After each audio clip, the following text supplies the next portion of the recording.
ನಾನು actually ದುಡಿಯಕ್ಕೆ start ಮಾಡಿದ್ದು 9ನೇ ವಯಸ್ಸಿಗೆ. ಜಾತ್ರೆಗಳಲ್ಲಿ ಪೆಪ್ಸಿ ಮಾರುವಂಥದ್ದು, ಐಸ್ ಕ್ಯಾಂಡಿ ಮಾರುವಂಥದ್ದು, ಸಣ್ಣ ಪುಟ್ಟ ಕೆಲಸ. ಮೇಸ್ತ್ರಿ ಜೊತೆಗೆ ಕೂಲಿ ಹೆಲ್ಪರ್ ಆಗು ಕೂಡ ನಾನು ಹೋಗ್ತಾ ಇದ್ದೆ.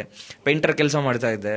ರಾತ್ರಿ ಹೊತ್ತು ಟ್ಯಾಕ್ಸಿ ಓಡಿಸ್ತಾ ಇದ್ದೆ. ಬೆಳಿಗ್ಗೆ ಹೊತ್ತು ಕಾಲೇಜ್ಗೆ ಹೋಗ್ತಾ ಇದ್ದೆ. ನಾವು are you settled? Yes, of course. ಇವತ್ತಿಗೆ ಮಾರ್ಕೆಟ್ ಅಲ್ಲಿ ಕಾನ್ಸೆಪ್ಟ್ ಇಲ್ಲ ಅಂತ ಹೇಳ್ಬೋದು. ಲೀಗಲಿ ದೊಡ್ಡ ಮಟ್ಟಕ್ಕೆ ಕಾರ್ಪೊರೇಟ್ ಲೆವೆಲ್ ಅಲ್ಲಿ ತುಂಬಾ ಜನ ಮಾಡ್ತಾ ಇಲ್ಲ. ಸೇಲ್ಸ್ ಆದ್ರೆ ಆಯ್ತು, ಇಲ್ಲ ಅಂದ್ರೆ ಕಂಪನಿ ಅಥವಾ ಆ ವ್ಯಾಪಾರ ಲಾಸ್ ಅಲ್ಲಿ ಹೋಗ್ಬಿಡು. ಮುಂಚೆ ಆದ್ರೆ ಎಂಜಿಲ್ ಉಜ್ಜಿ ನೋಟ್ ಕೊಡ್ತಾ ಇದ್ವಿ, ಅವಾಗ ಬೇಜಾರಾಗ್ತಿತ್ತು.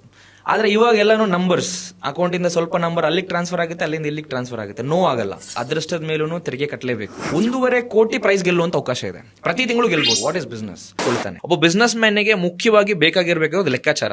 ಆ ಕಷ್ಟಗಳನ್ನ ಅರ್ಥಂತ ನಾನು ಇನ್ನೊಬ್ಬರಿಗೆ ಮೋಸ ಮಾಡೋದ್ರ ಬಗ್ಗೆ ಆಗಿರ್ಲಿ, ಅಥವಾ ಅವ್ರಿಗೆ ದ್ರೋಹ ಮಾಡಿ ನಾನು ದುಡ್ಡು ಮಾಡಬೇಕು ಅನ್ನೋದ್ರ ಬಗ್ಗೆ ಕನಸಲ್ಲೂ ನಾನು ಆಲೋಚನೆ ಮಾಡಲ್ಲ ಅನ್ನುವಂತ ಭರವಸೆ ನಾನು ನೀಡಲಿಕ್ಕೆ ಇಷ್ಟಪಡ್ತೀನಿ. ಎವ್ರಿ ಮಂತ್ ನಾವು 25 ಜನರಿಗೆ ಗೋಲ್ಡ್ ರಿಂಗ್ ಕೊಡ್ತೀವಿ, ಪ್ಲಸ್ 5 ಜನರಿಗೆ ಬಂಪರ್ ಪ್ರೈಸಸ್ ಕೊಡ್ತೀವಿ.